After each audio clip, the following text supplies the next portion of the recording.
Okay, so we'll do the head out thing. Do you want to hear some Bachelor news? Sure, hit me. You know that girl who was like, if you sleep with the other girls, I'm not gonna be able to continue with this. Sure. She accepted his rose. She came back. Stupid. If you're gonna make an ultimatum like that, at least stick to it. How do The I only way. give them Gyro crystals? Because I have them on me. Clay materials.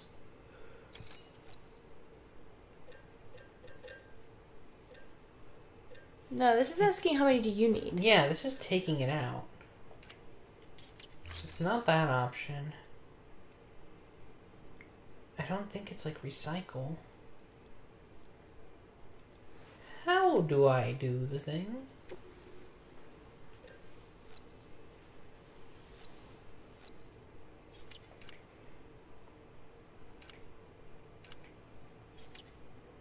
I'm drawing a big blank here. Maybe it is under clean materials, but there's like a give option.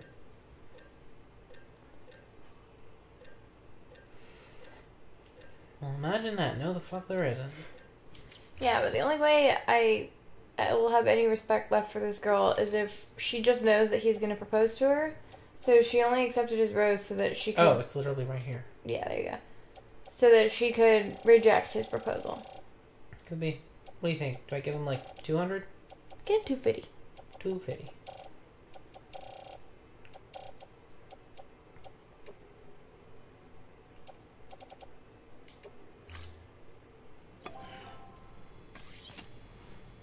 Yeah, you'll have fun with those. That doesn't look like 250. Zips them up. Are you just guessing? I think it's like literally like grams. Like you don't really need a lot of it to produce things, but you need like some to produce anything. In any case, I'm sure Heartman will like getting more crystals. Probably. So now we can actually... I'm thinking we should maybe make another PCC. So It is... I literally named the last episode, I think, during our previous recording, One Type Pad. HGTV Dream Up. Should I carry 2 or 3 with me? 3. I know it's heavy, but... It's not that heavy, the PCCs. Okay. I think they're important. That's fair. And I can rearrange. Perfect. Do you have some climbing anchors? No, but that's a good idea, actually. Especially because now we have, like, the level 2 ones. Yeah. Which I don't know what's better about them. Does do often More compact form and labels. More into a single container. Nice. And Improved durability, time resistance. Okay, so it is still 30 meters, which is not fantastic, but... But it's lighter weight. It's more durable. Okay. I think 1 should be fine, because I think it's like... How many is it to a container? I don't know. Well, the regular climbing anchor is 1 to a container, and they said probably more. 2. Or, sorry, no, it's 3 to a container, so this is probably like 4 or 5. If anything. Who's to say? They don't want us to know. There's 5. Okay.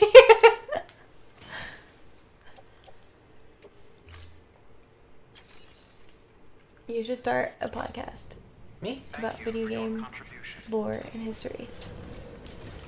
It could be interesting. And I'll be on it with you, and I'll play your dumb guy to your smart man. See, I'm not sure that I'm, like,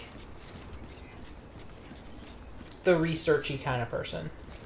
Like, I'm not sure that I would commit to it the amount of commitment that it needs. Not even if that was, like, your job. If I it think was, like, podcasting is the art form of the future.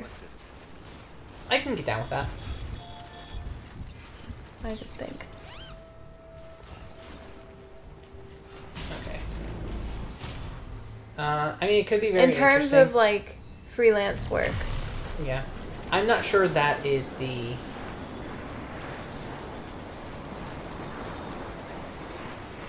gaming podcast that I would make. I think, I don't know, I think I already kind of missed the wagon on that one. Griffin had a video games podcast with Nick Robinson before Nick Robinson was ousted as, like, kind of a terrible person who's predatory. I say Griffin like he's my friend. It's Griffin McElroy. Well, just because Griffin already did it, you can't do it. No, but I think the premise that they used is kind of what I would really enjoy doing, which is like they came up with like an idea for a game that they thought would be really cool and kind of expanded on it. Nintendo were like, oh shit, somebody could make this. Yeah, it doesn't sound interesting. The history of video games does sound interesting to me, like how they've evolved, how they've gotten better. See, for I me, just think that's so cool. You could like do like, I know this is, I'm just trying to think of like long form games that have been around a while, so like Madden games or something, or like Call of Duty games, like how they've changed as the time has gone on. I think that'd be so interesting. it could be. I'll agree to that. Man, I think I actually put myself in a great spot, because if I'm reading this map correctly, if I scoot down into this little like nook and then just go this way, I may be able to just like use some climbing anchors and get my way down there. It's possible. We know that mountains can be deceiving, though. A la Miracle in the Andes. True. That's what we learned from those guys. Sure. Okay. We also learned that if your pilot ever looks nervous or says, maybe we shouldn't do this, you should listen. Yeah, your pilot probably knows more than you. Just like... Not at all am I blaming... At least about flying. I mean, I'm not saying you should... that's a job. Yeah, that's why I wanted to look before I leaped. That's a smart idea. Yeah. Yeah, I mean, like, maybe they don't know more about, like, your love life. I'm not, if like... it's about, like, places where you don't want to be flying, maybe trust them on that I'm one. not at all implying that they're to blame. I'm just saying that perhaps if multiple pilots tell you, let's wait a day or two. Just wait a day or two. Yeah. Weird. There's artworks that I could bring back to Hartman's lab. Also, thank you for introducing me to that book. I want you to know, Sushi told me about that book, and I was like, I'm weird, morbid, and interested. It's a grim book. I read it in, like, 9th grade. It is grim. It's very grim. It's very much like night grim. You know, Mr. Weasel? No. You lost me. Oh, you never read that book, Night? It's about the Holocaust. Oh, I think I missed that one. Just barely. You should read it. It's very short, which is why it reminds me of Miracle in the Andes, but also deeply upsetting and grim. Also like Miracle in the Andes. But has a somewhat uplifting end. So they are both quite similar books about different types of tragedies. And,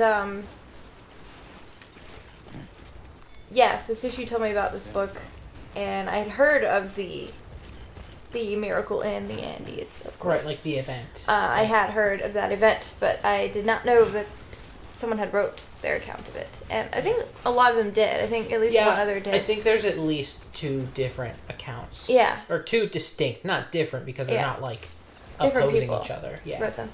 I bought it that night and read it that night. All of it.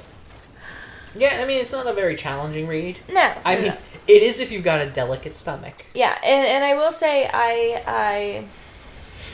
I'm so sorry, Mr. Author, because I can't remember your name. Yeah, I'm drawing a big old blank too. If you are listening to this right now, so sorry for what I'm about to say, but I did skip over the more sentimental parts. I'm gonna be real. Oh, like the eating of the family? No, I skipped to that part. I skipped over the parts where he talks about his family and how everything was before, and just the parts where he's like reflecting on his life, because there's a lot of that. It is autobiographical. Yeah. Yeah. So I did skip over like kind of his childhood and history and all that stuff, and I apologize. Does that strand seem very close? Which one? It kind of faded. But it was like chilling right there. Well, you better be careful, man. Yeah, that's kind of why I started to go back up the mountain a little. Yeah. Come on, Low Roar, stop doing this to me, man. Yeah. I don't even make YouTube money for you guys to like claim. I did kind of skip through that stuff, so it didn't take me quite as long, but I didn't skip through any of the actual miracle, though. Like, the time in the mountains, I did read all of that. Even the parts where he did get sentimental. If that makes a difference. This is a tough read, tough book. Yeah, it can be very challenging. Just because, like, within not a very long time, I want to say within, like, the first 30 pages, the accident has already happened. And guys, we're talking about this with no context, and that's terrible of us. Basically, it's detailing the story of a rugby team with their family. Team. A lot of their family members were flying from a successful tournament? Or it's either from or one two. That they were confident of. Point is, they were going to vacation. Really? I thought it was No, it was either they were leaving a game going on vacation, or they were leaving vacation going to a game. I know it had to do with they were going to vacation in this spot, or they were coming from a vacation. Either way, so their flight was to take them either around or through the Andes mountain It was range. Definitely through. Well, I mean, like, there was sort of the option. God, this person's a G. They put this right at the edge of the fucking... That's my hero. Anyway, so they basically were told, we can go around, it's going to be a much longer flight, or we can go through. We really cannot advise that. It was the weather. There was a storm. Yeah. They could have waited and gone through. Right. People do often go through. Right. But basically, they felt, and I think the author touches on this, like, maybe we just, like, were young and, like, felt invincible. Yeah. But, like, we were just no, what could happen? We wanted to go. And so the plane crashes. And, like, he writes about the crash, and it's very upsetting. Oh, buddy. And, like, a lot of people die in the crash instantly. But then the issue is they're stranded. There's a lot of people hurt. Very hurt. Very hurt. Who have not died yet. Yeah. Who probably wish they had.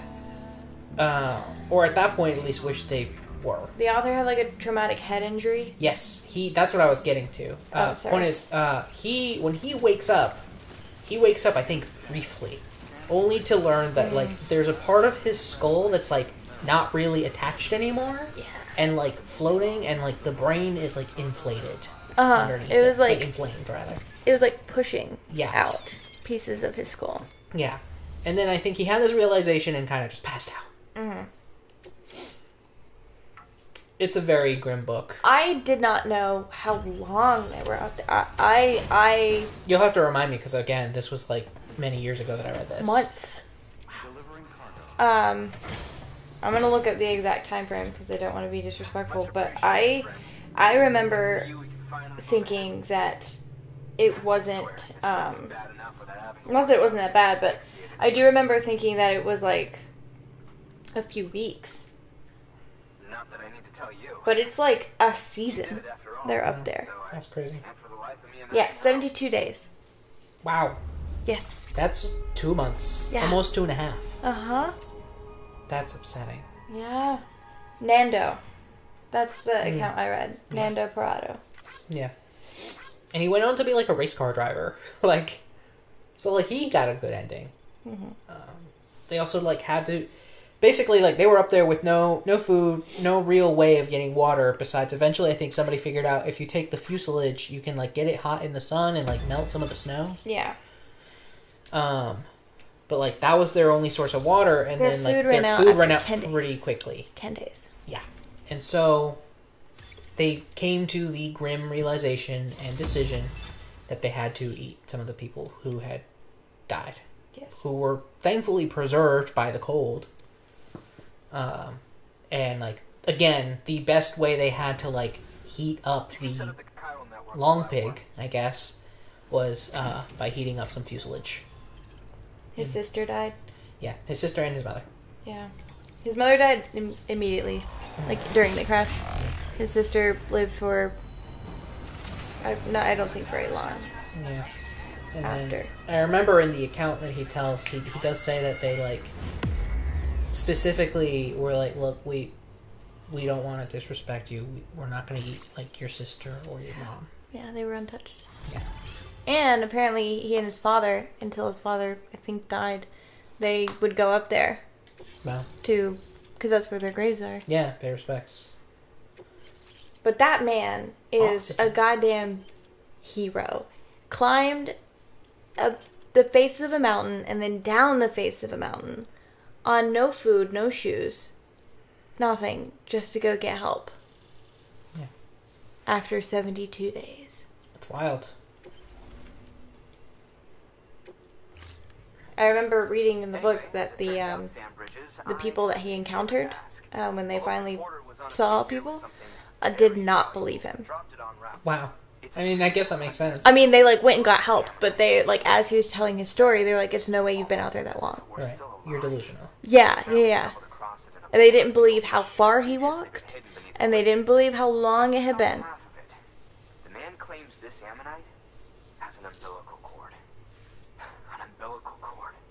Color me skeptical, but the specimen... Life didn't go so well for the others after they were rescued. I think Nando was the only one who had, like, a productive life after that. Makes sense. That's incredibly traumatic. For anybody to come out of it, like, alive, let alone successful, is, like, wild. But what does a dumb fuck go and do? He loses the whole shipment. Didn't even have the good... He's a wild guy, though. He talked about how when he got back, he, like partied so much. His first few months. Like, after he was, like, feeling better, you know? Yeah, I mean, maybe that's just how he coped. Yeah, until eventually he was just like, "No, you gotta slow down," and then he met his wife, and... You could track it down. To protect you against the fumes, kids, I'll what? provide you with an oxygen mask. Just to be safe. You can pick it up when you accept the order. That fossil could represent an epical discovery. While there are examples of viviparous fish, an ammonite with an umbilical cord is unheard of. And if it is indeed... He climbed for 10 days. Jeez. Sorry, I just had to look that up. That's how far and long he walked for help through the mountains. We must recover that cargo at all costs. Yeah, it's upsetting. It could provide a vital clue to the mechanisms underpinning the Death Stranding. We're so close. So very, very close to grasping the true nature of the phenomenon. Hurry, Sam. We cannot risk that ammonite being lost. Okay, I understand there's like a shipping. I'm not sure I really understood the mission. But before I take it on, did somebody do the courtesy of making a generator around here? Does not Can I get a Jenny? look like it. Can I please? That's a Jenny. That's... Like the way I came down. Let me just go fill up my battery. Weapons restrictions lifted.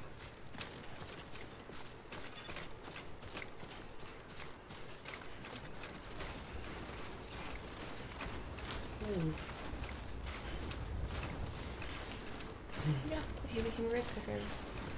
Yeah. And then like a news anchor, I think, in his Yes, later years. something like after that. he retired.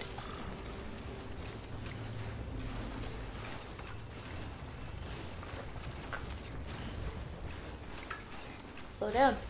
Slow down.